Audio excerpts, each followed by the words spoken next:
such a, yeah, so much vitamin C, so much life, so strong. And I know that living like he was living, he just didn't know that life anymore.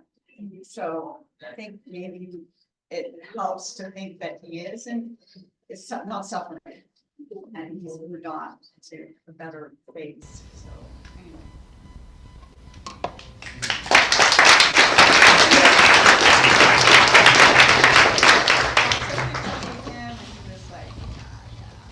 In his late 20s, 30s, early 30s.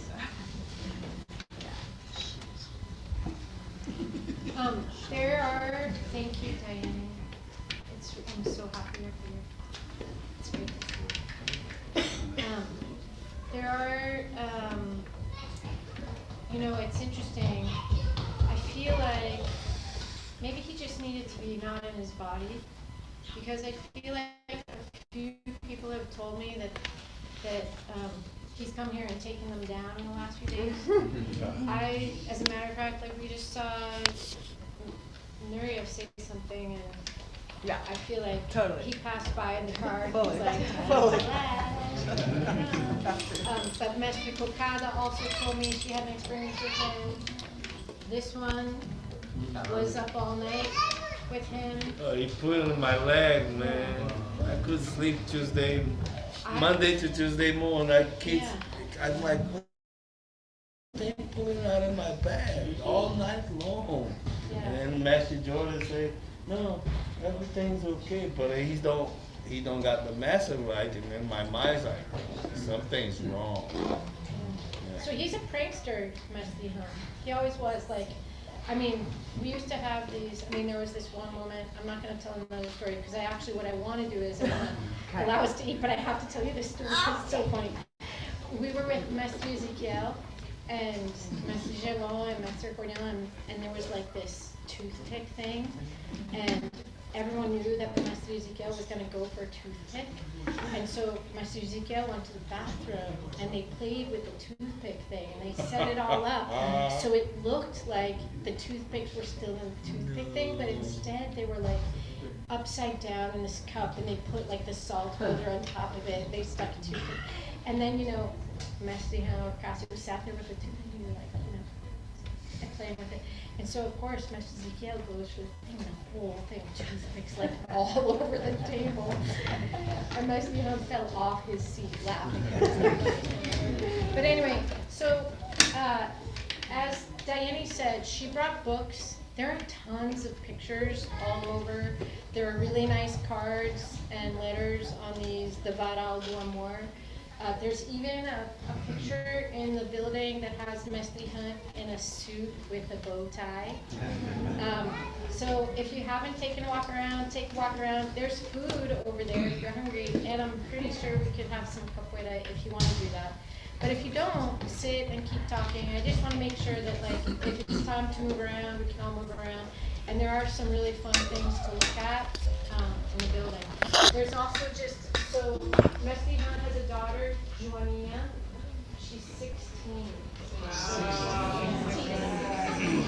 Makes me feel She came the last time he was here, 2 times ago.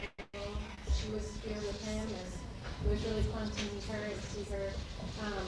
And I just think, she has seen 16. She's 16, yeah. 16. And it's interesting when you have a child, and I have a similar experience, when you have a child who's very young, and their parent is disabled or has a long-term health issue. The stories that people tell make a really big difference. And so I feel like the stories that you can read in these letters that I see, and the photos, the beauty of her dad when he wasn't disabled, is something that she can have as a memory. As a 16-year-old, you don't necessarily understand that your parents had a life before you, or before they were old and wore glasses and couldn't hear anything you said. But I think it just might be a nice, if anyone has a funny story or some love and writes it down, we've got craft supplies. when she's ready for it, she'll.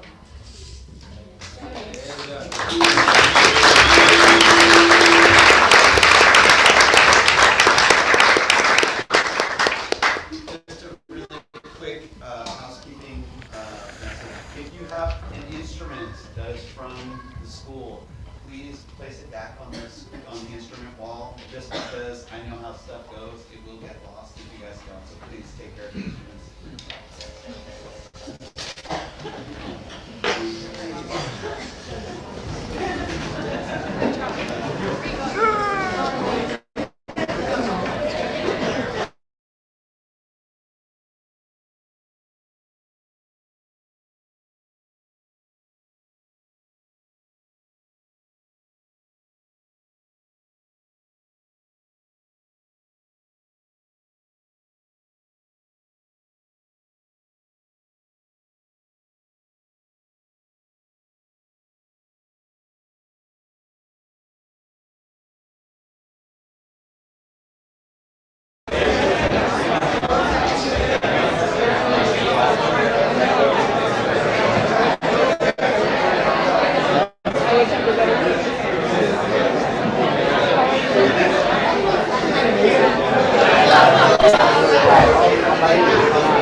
Taco, we can't hear you.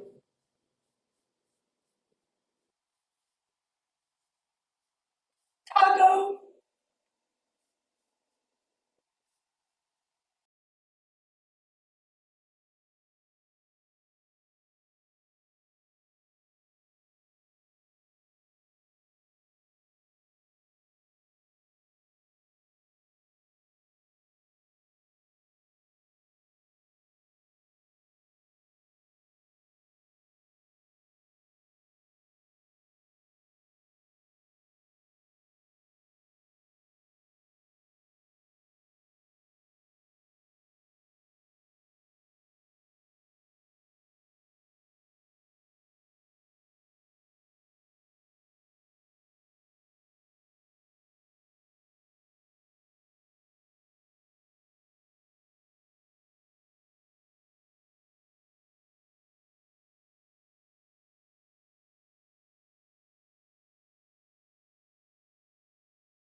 What's up, everybody?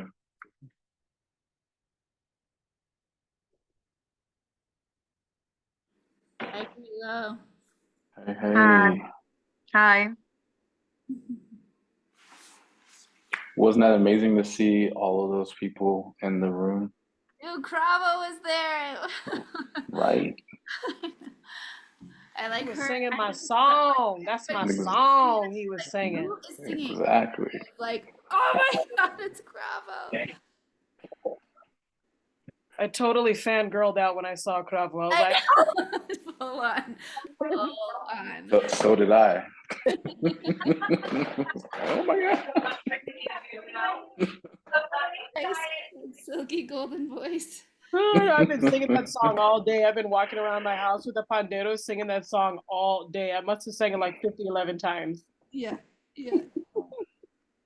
That one and the yes. That one too. Oh, that's so good. Yeah, that was amazing though that he brought all those people together. You think Miley wants? That was so great. It's so nice to see you guys. I know. Yeah. Chica. Say something, Alan. What's up, gang? What's up, brother? Where's my baby at? Be mean, come here. You're gonna show us your baby, Alan. I hope you're about Come to say show. hi. Yay! Wave. Jesus Christ. Yeah, see, they're waving back. Oh my God, dude. Aren't you like 13 years old? How are you having? Yeah, something like that. Oh, Daddy Alan, who would yeah. Here we go. Our little princess. She's about the same age you were when you started Capoeira, right? Yeah, basically. You want to go in here? Okay. Go in here. Oh, see Auntie Nat Nat? Auntie Nat Nat's in this room. Where's Auntie Nat Nat? Did the event end already? No, it looks like they're still doing They just it. lost connection. They're Oh, there they go. mulling around now. Okay, you can sit down. They didn't show us the one of him in the suit and the bow tie.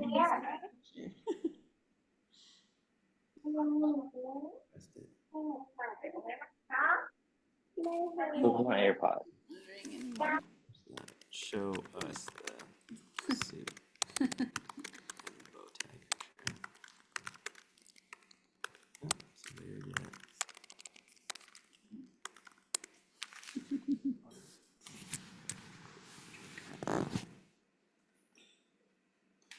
Tell a story, Hillary. Tell a story. Oh.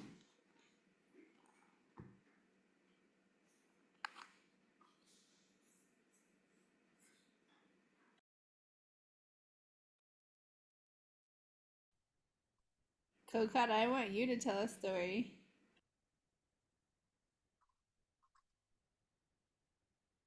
I don't have many stories. I'm doing my daughter's bedtime hair routine, so I'm keeping my camera off. But man, I do have a lot of stories actually. I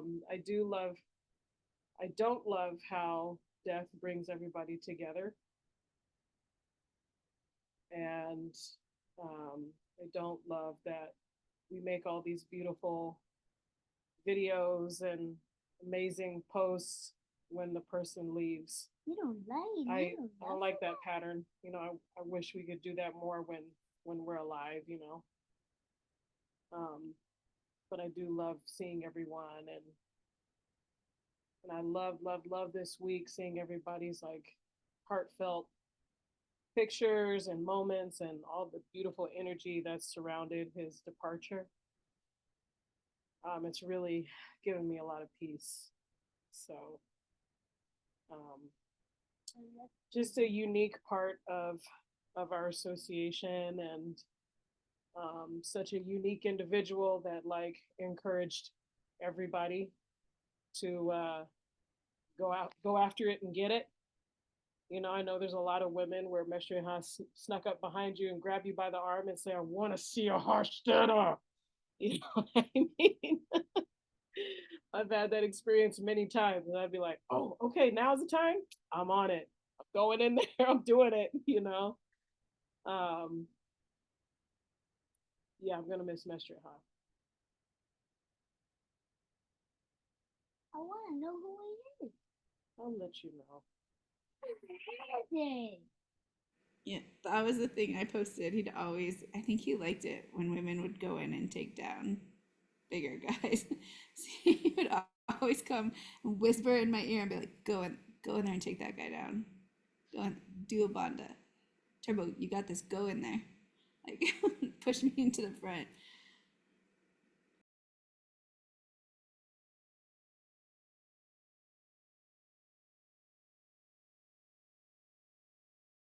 I know you got some good stories, Grilla. You spent a lot of time out there with Mestre Han, Brazil, with the kids and stuff, with the students. Yeah, stories, lots of stories. Yeah. But just kind of similar to what you were saying a little bit earlier too. It's like, yeah, I've shared a lot of those stories along the way, and it's nice to share those when those people are there with us too, so that they can enjoy in on that sentiment and feeling. And yeah, this one hit me harder than what I expected. You know, we've been relatively close to what's going on and happening with Mestre, and it still just wasn't as real as what it is right now for me, and I'm having a little bit of a hard time with it. So the stories aren't free flowing, but we do have a memorial set up in our studio for him. We sent out a message to our students, so I'll try to see if we can get that shared to the larger UCA community as well too, through the WhatsApp groups that we're on right now. But I'm just happy to be able to sit here with you all and just share a moment and remember him, and to see all the faces. Yeah, I don't like that. That's the space that brings us all together. But man, I haven't seen some of these faces forever, and to be here with you all in memory of him through the joys, the sadnesses, all the things, this feels good for me. So I just appreciate everyone coming together and taking the time to be here tonight.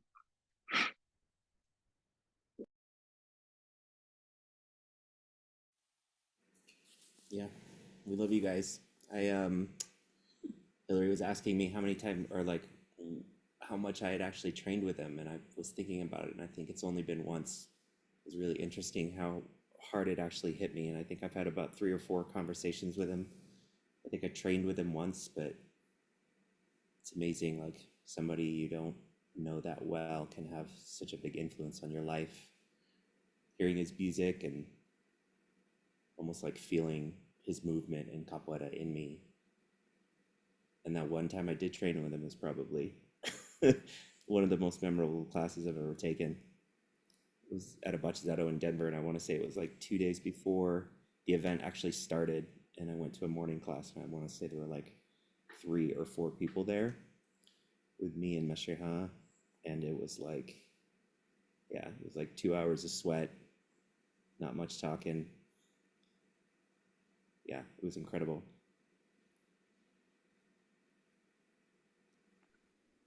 Yeah, similar to you guys, John. Like, I didn't, you guys know how it is being in Seattle. I don't get a lot of FaceTime with the Mestres and whatnot, and especially Mestre being in Brazil for so long and not being in Berkeley as often as I should be. But yeah, I didn't get an opportunity to train with him too much, but still looked up to him a lot. And I think one of my favorite memories with him was first time I ever got to hang out with him one-on-one, right? So it was at El Paso. I was staying with Vaga. I think it was El Paso. Where was Vaga based out of? Wherever he was, I stayed with Vaga. It was the first time I met Vaga Lume, and he picked me up from the airport, and I was staying in this house. Next thing I know, Mestre Han just shows up out of nowhere, and I was like, oh my god, I've never actually seen this guy in person before, and I was like shook. I've seen him in videos, Seth, that's Seth Mestre. So for me, I grew up watching a lot of his videos, and we're hanging out, and it was cool. We got to stay together for a couple days, get to know each other a little bit, and yeah, my favorite color is purple, and I had this like right before the trip, I bought this purple suitcase because I had this dingy ass black one before that. I always got confused with everybody else's suitcase, so I was like, I'm gonna go find my favorite color, purple suitcase. First trip I ever used it, and I didn't know it was Messi's favorite color too. And so we're sitting on the couch, I'm unpacking a little bit, and he goes, "Oh my god, I love your suitcase." And I was like, "Thanks, Mestre. I like it a lot too." He's like, "Can I have it?" I was like, I need it so I can bring all of my stuff back home, or else I don't know how I'm gonna get home." So, um, yeah, that was just, I'll always remember that memory. Like, I'll never forget that ever. And another one, I forget where it was, Berkeley, maybe. We were training out in the park. It was a blue belt workshop, and it was my first time having a workshop with Mestre. And you guys know me. I'm not a very aggressive player. I like to do my flips and tricks and kind of keep my distance from people and kind of just move around them. And I'm not used to being very aggressive and confrontational and kicks and trying to hit someone with some intent. And we're all at the park and blue belts only. And he's like, "Okay, we're gonna hit each other today, guys." And I remember just kicking the shit out of each other that day. And if I remember correctly, Grillo, I think it was you. I think you slapped the shit out of somebody in the face, right? With a Galopanchi. I forget what the exact workshop was, but I want to say it was you, Grillo. And you just Galopanchied the shit out of somebody. And it was the loudest slap I'd ever heard in my life. And I'll never forget that either. You were there. It was you, right? Right? Yeah. Yeah, so there you go. Those are my two stories for you guys. I hope everyone's finding some joy in all this too, because yeah, it's tough all around. So I love everyone here. I love you guys so much. Now I really want to know who you slapped. But I don't know, maybe I'll ask you about that later. Um, so for those of you who don't know me, I'm Casca. I'm a little newer. So I don't have like a lot of time with Mestre, unfortunately. I did get to see him in Brazil in January, so I'm very grateful for that. Got to spend some time with him in Jundiaí. Um, And I remember, he was really happy to see us. We weren't even sure actually if the trip would or the visit would happen because his health was not good at that point. But he was feeling well enough, so we went in and we went to see him, and he was really happy to see us. But it's really clear that he wasn't feeling well, that he was down in spirits and everything, and just generally not really happy. But he was like really real with us, which I think was something that I really appreciated because I feel like some mestres, especially as a newer person, you kind of talk to them and they just like have this like mysterious mestre thing going on. You're like, I have no idea what you're actually thinking, right? And that can be a little intimidating as a sort of a newer person. But he was just like so honest and raw, and like just shared his thoughts, and he had some like hot takes on Capoeira that was like, oh man, I've never heard anybody say this before. Like, tell me what you really think, Mestre, right? Like, I want to hear it. So that was like I think it was just like a really special experience being able to like talk to him one on one and just like really like not just like, oh, Mestre to student, but like person to person. And then I remember later that night, we had a hora and a class in a hora with the Iralina folks, right? So we were at their studio, and we did our thing. We had a hora at the end, and I remember Odie. Unfortunately, he's not here right now, but he like some kid I just bought him. He was like 8 or 9, or like not young kid. He had been struggling to get in, and finally he got in. He played for like I don't know, like 10, 15 seconds, and Odie was like waiting because he didn't want to buy out this kid who had just gotten in. Um, and then, after being so tired and like down during the day, like he was in the corner and he's like, "Vai porra," like get in, buy the kid out. And it's like the classic Mestre hug growl, like, oh, and you're like, oh my God, okay, Mestre. So, Odie jumps in and he like buys the kid out. I feel like that's just like I don't know. You know, based off of what everybody's saying, what everybody said tonight, it sounds like pretty classic Mr. Ha. You know, like even when he wasn't doing super great or you know, maybe didn't have the energy that he used to, uh, he's still getting people to do shit and buy out little kids and all that. So yeah, I think just like really, even though I didn't know him for that long, he really left an impression on me, and I think. You know, it's a little bit of a like a regret, I guess, that I didn't get more time to know him. But I guess I am also very grateful for the moments that I did have with him. And I could already tell he was like a very special person. If I think, and I told Grillo this, like if he had been healthy, I think I would have like definitely called him like my Mestre, right? Uh, in a sense, like in the sense of like, oh, he would be a master that I would really look up to and want advice from and try to train with for sure. So yeah, just grateful to have the time that I did have with him, even though it wasn't very long.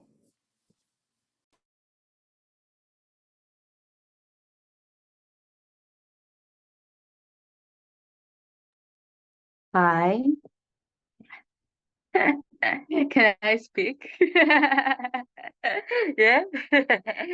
Is it open microphone? Well, I don't speak English that well, or that's somebody is okay. Maestra Cocada. Yeah. Well, yeah. Also, for those who don't know me, I'm Camila or Bohasha. I used to be Mestre Mata's student. Not anymore because I'm not longer training here. But I think las enseñanzas that Mestre Ha led him, and then he passed to us. They were great. I remember the last time I was in Berkeley, and I saw him there, and we talked a little bit, and he told me like, go up and yoga capoeira because I want to see your game. And I was like, oh, Mestre, but I'm tired and just complaining. And he was like, no, go and do it. And I don't know, I didn't feel like obligated to do it, but I felt like I needed to like just play capoeira. And that night I played like more yogas than I have ever played in my life. And next day we trained with him, and it was the best training I can remember. Like it was awesome. And I was doing a master's degree in education, so I interviewed him and we have talks.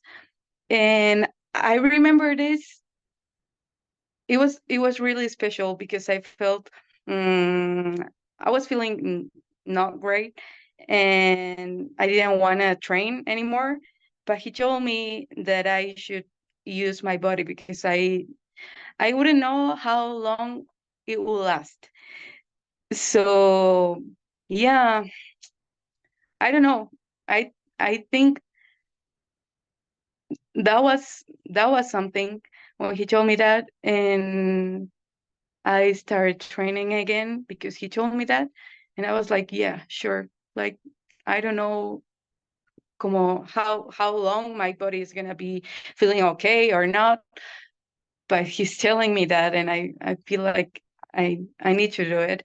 And uh yesterday, the day before yesterday, the day that he passed away, I told this to my dad, and he didn't know Mr. Ha, but I told him this.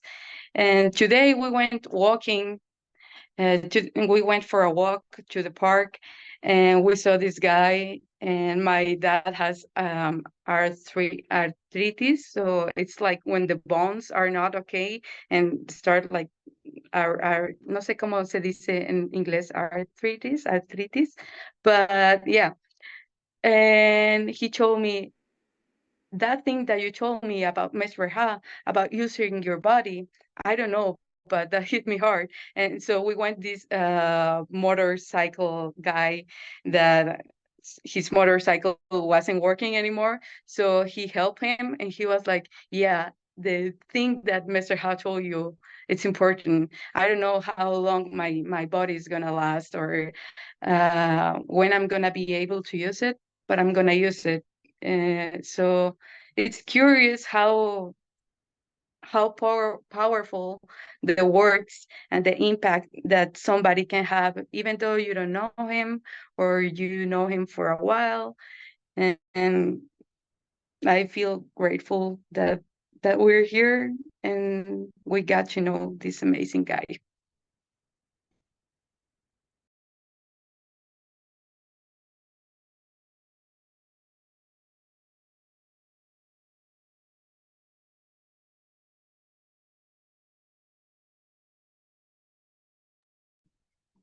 I think that was beautiful. Thank you, Bohasha. It's good to see you.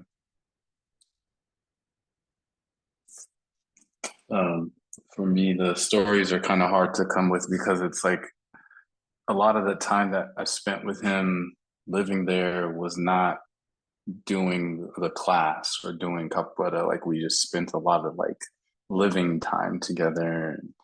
Him with Bijou, and his daughter was very young at that time too, so that was cool. But he was such an amazing person. And it's like, even in the capoeira context, there's just so many stories. It's just all running together. But it's just like, I know some of you guys went there and to his academy, but every Sunday he would have food for the kids that walked from the favelas neighboring.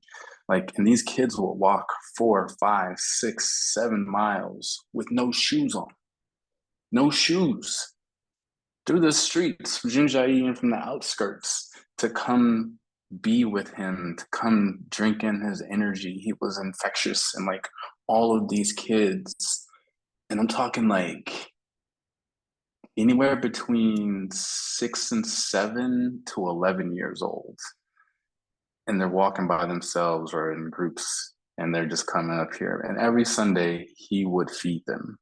So that was another part of the story, because that might be the only meal that they got for the week. And he knew it, but he did it. And so it would be this thing, but those are some of the things I don't know if everyone knew that he did. His heart was just so big, and he'd walk around Junjai and everyone knows him and talks to him. And it's just like, oh, that's Casio. Da, da, da, da, da, da. And that complex that he had was pretty dope. And I just like, there's just so many small things. And I'm sorry, you guys, but it's like, I remember sleeping in there, and like, there was a big tree in the middle of it. And at nighttime, the fire ants, they would like drop off the tree, and I was sleeping on the floor. So I just see these big ass ants like dropping. It's like a metronome. I'm like, what is going on? And they're just marching. But anyway, that's what I'm saying. It just all flows together, and my thoughts are not articulate at this moment. It's just been an emotional couple of days for me. We were down there in Albuquerque right as this stuff was kind of like going into this direction, and the Albuquerque Batizado was really magical as well too. I think a lot of his energy was very present there. And I'm seeing that as a reflection after the fact, but maybe Amy and Halapago can speak to that a little bit.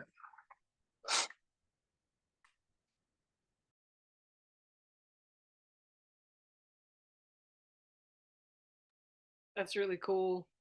That's the kind of stuff that like,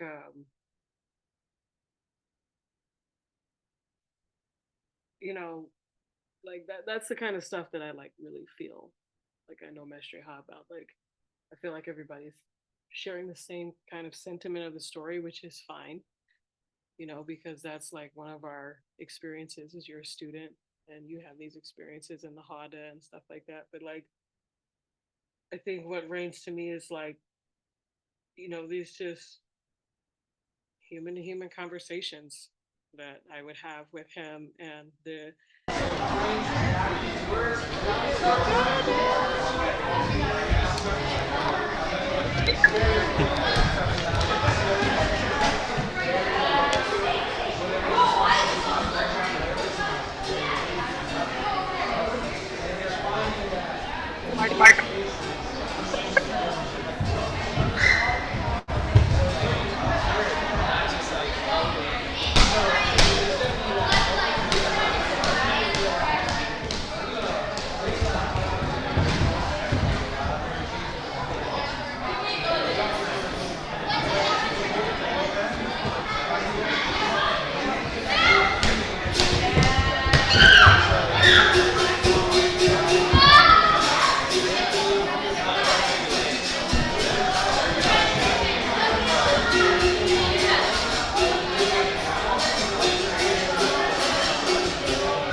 I was like Okay, telling a story, it's fixed. and then they put that on and like totally We gotta cut it hold up off. Maniska. Anyway, Muting we'll it. we'll we'll talk to you later, dude. Kokata, I please love you, buddy. continue.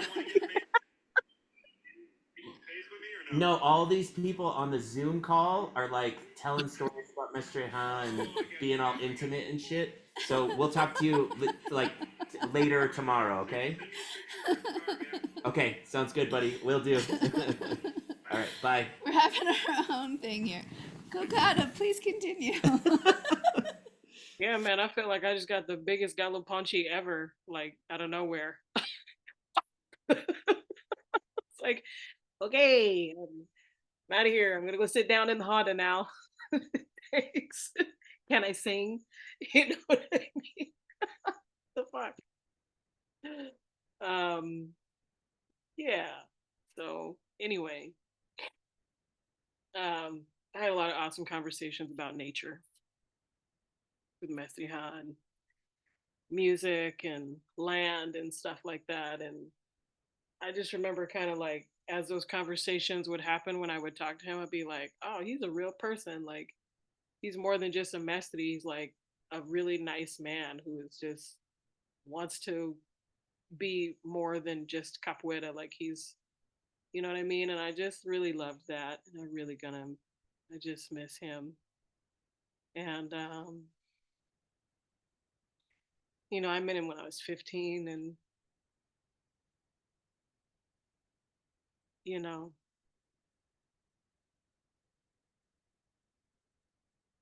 he's just so cool. You know what I mean? Like he's just really one of a kind. And,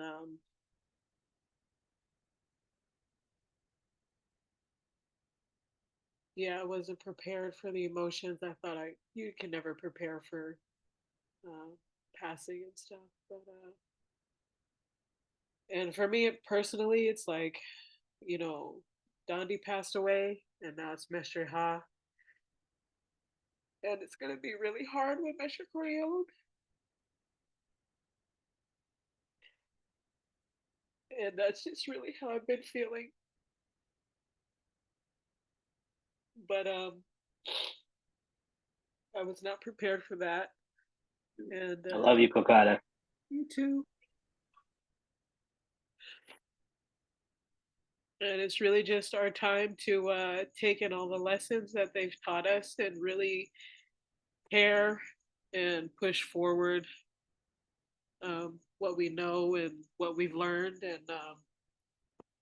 treat capoeira with respect, you know, and kick the shit out of each other. you know. Oh. So I'm gonna miss Mestre.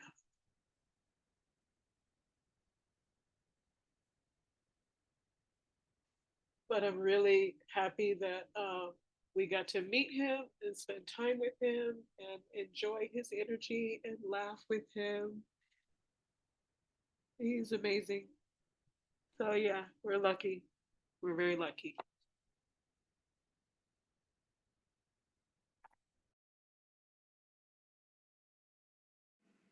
One of my most significant memories of him was at a Denver event. I had moved to Seattle. I'd been gone for like a year and a half. And in the course of a month, one of my best friends at school was killed in a bike accident. And my grandmother died like 3 weeks later and had come back to Denver and had to be the one that was like, Dad, what do you think about hospice care? Like, I don't think she wants to keep fighting. Like, we gotta, like, I had to turn the train and stuff. And so I'd been talking to Mestre about all these things, and then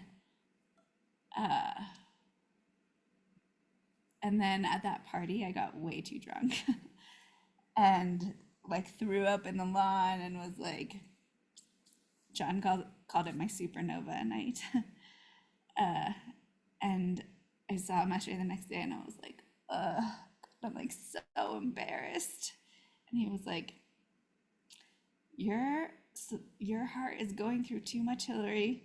Like, don't be embarrassed. Clearly, like, you needed to like numb some things, and like humans do crazy things when they're hurting and when they're in grief. And I was like, didn't even put that together until he said it to me, that I was like going through all this stuff, and maybe that was part of why I was like acting like a lunatic. And I just felt like seen and like understood, and understood myself, because he saw me in like this new way. And I hadn't been in touch with him in a long time. And then when my mom died, I was like, I have to call Mr. Ha, because he like understands grief, and he helped me like the last time I went through this so many years ago, and this is like the worst one I've ever been through. And so that was like the thing that I felt. I was like, he's like my grief coach. What am I gonna do now? And now I'm like grieving him. And yeah, just he had this way of understanding you, even if he didn't know you that well, or if he did know you that well. It was pretty magical. Yeah, I actually think I overheard a conversation you had with him at that same event.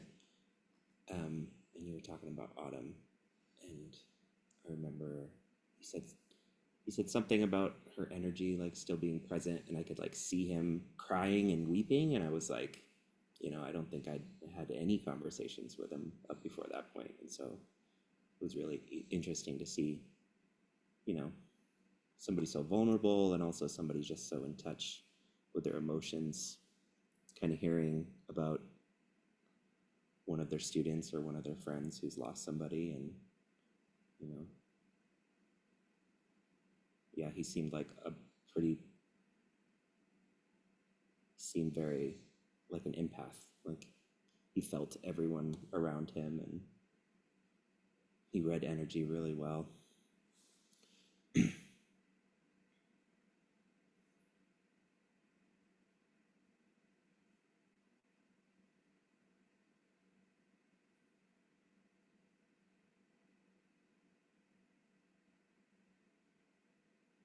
It's like, where the hell are we going, Taco? Where are you taking us?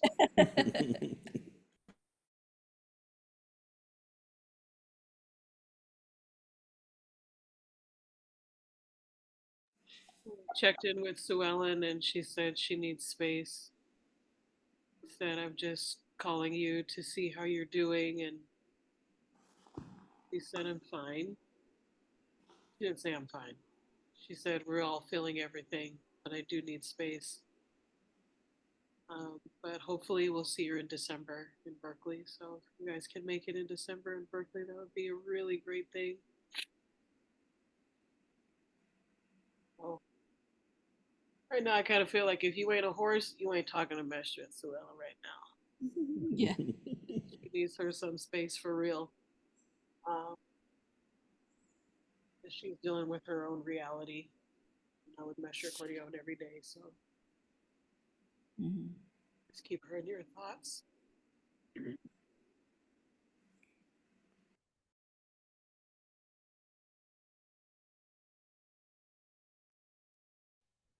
Just on that note, I know we're talking about Mestre Accordion as well too in this similar light, but we also have to think about her as well. And yeah, just celebrate her as much as we can, be with her. Yeah, she does require a lot of space too. So, but we were just down there, and we got to me and Benja spent like most of the afternoon on Sunday. After everyone went to the barbecue, and then she went off too, and went back to the horses. But she's taking care of Mess today, and there's not a lot of people taking care of her. I know the Albuquerque crew is there doing what they're doing, but she's gone through a lot, and it's just compounding and compounding and compounding.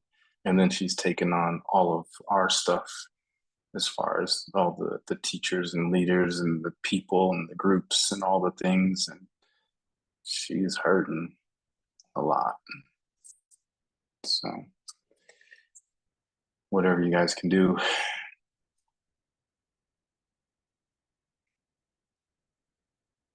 Just beautiful thoughts.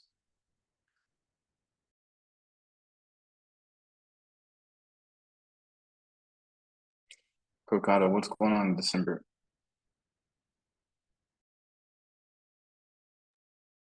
What did you say? You said December. Are they having another event in December?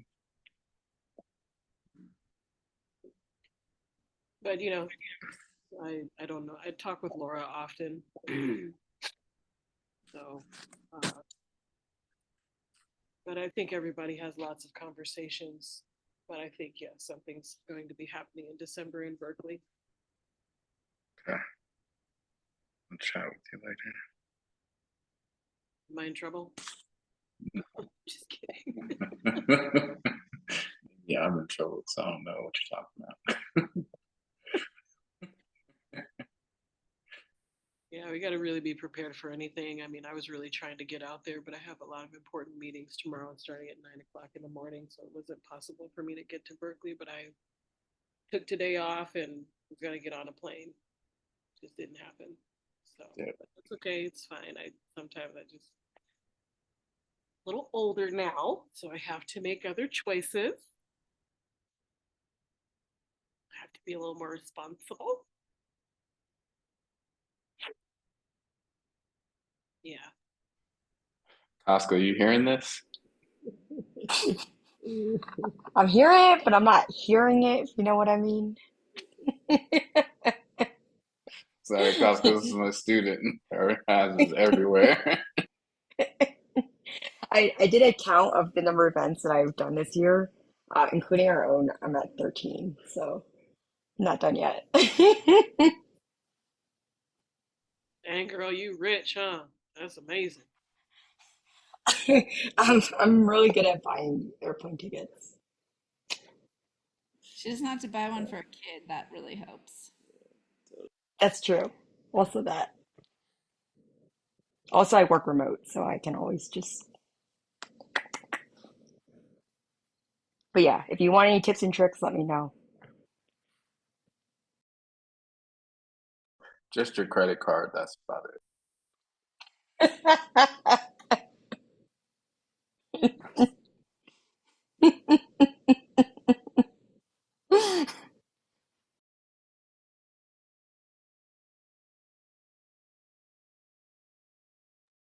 Well, friends, I am going to retire. And yeah, Yay, viva mil mestre. Love you, friend. Miss you, girl. Love you guys too.